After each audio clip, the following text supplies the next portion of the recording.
অন্তর্বর্তী সরকার ২০ টাকা, ১০০ টাকা, ৫০০ টাকা ও ১০০০ টাকা মূল্যমানের নতুন নোট ছাপাবে।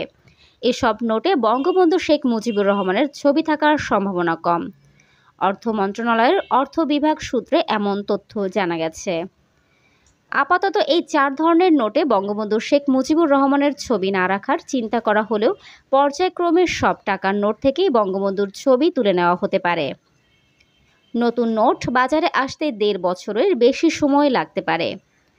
অর্থ মন্ত্রণালয়ের অর্থ বিভাগ গত ২৯ সেপ্টেম্বর এক চিঠিতে নতুন নোটের বিস্তারিত নকশার প্রস্তাব জমা দিতে বাংলাদেশ ব্যাংককে অনুরোধ করেছে। নতুন নোট ছাপানোর বিষয়ে মূল সুপারিশ করবে কেন্দ্রীয় ব্যাংকের মুদ্রা ও নকশা উপদেষ্টা কমিটি। কমিটির সভাপতি বাংলাদেশ ব্যাংকের ডেপুটি গভর্নর ১। কমিটিতে চিত্রশিল্পীরাও রয়েছেন।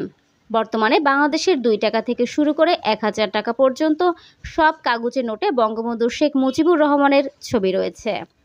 কোনো কোনো নোটের উভয় পাশেই রয়েছে তার ছবি। ধাতব মুদ্রাগুলোতেও তার ছবি রয়েছে। অর্থ বিভাগের চিঠিতে নতুন নোট প্রচলনে কী ধরনের নকশা করা যায় তা বাংলাদেশ ব্যাংকের মুদ্রা ও নকশা উপদেষ্টা কমিটির সুপারিশ গ্রহণ করে দ্রুততম সময়ের মধ্যে অর্থ বিভাগকে জানাতে বলা হয়েছে।